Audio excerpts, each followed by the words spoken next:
चलिए आज सेकंड अध्याय के 11वें श्लोक से रिलेटेड बात करते हैं। अशोच्यान्वय शोचस्त्वंग प्रज्ञा वादांश भाषसे गतासुंश्च नानो सुचंती पंडिता।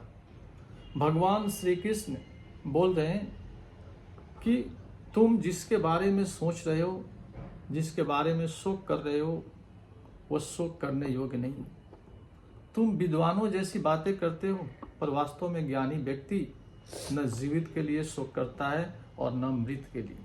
अगर इसको गहराई से सोचे तो यह गीता का पहला ज्ञान वाला झटका है। यहीं से असली आध्यात्मिक शुरू होती है। अर्जुन रो रहे हैं, मेरे गुरुवर मर जाएंगे, मेरे भीष्म पितामह मर जाएंगे, मेरे संबंधी, मेरे रिश्तेदार मर जाएंगे, लेकिन श्री कृष्ण तुरंत कहते हैं तुम गलत जगह दुखी हो रहे हो।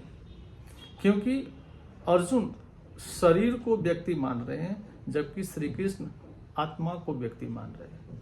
अगर शरीर और आत्मा का तुलना करें तो शरीर जन्म लेता है, आत्मा जन्म नहीं लेती। शरीर बदलता है लेकिन आत्मा नहीं बदलती है। शरीर मरता है, आत्मा नहीं मरती। शरीर दिखाई देता है, आत्मा दिखाई नहीं देती। जो बदलता है वो असली हो ही नहीं सकता, अर्थात आत्मा ही सत्य है। अगर हम पूछें कि आज पंडित कौन है, तो आज हम लोग पंडित उसी को मानते हैं जो किताबें पढ़े हुए हैं, बहुत सारे किताब का ज्ञान रखते हैं। लेकिन गीता हमें बताती है कि पंडित वह है जिसे आत्मा का ज्ञान हो, वही पंडित है। जिसे पता है कोई भी मरता ही नहीं, वो शोक नहीं करता। इसका मतलब यह नहीं कि वो कठोर है, बल्कि उसे सच्चाई पता है। जैसे बच्चा पुराना कपड़ा बदलता है, या कह सकते हैं कि पुराना कपड़ा छोड़कर नए कपड़ा पहनता है, तो हमें दुख नहीं होता। उसी तरह आत्मा अपना शरीर बदलता है।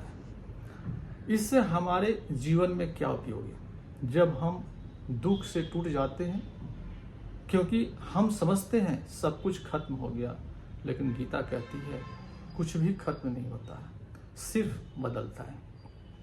यहीं से आध्यात्मिक स्थिरता शुरू होती है। आपके लिए चिंतन प्रश्न, क्या मैं शरीर को मैं मानता हूँ या आत्मा को? क्या आप जानते हैं कि अगर मृत्यु अंत नहीं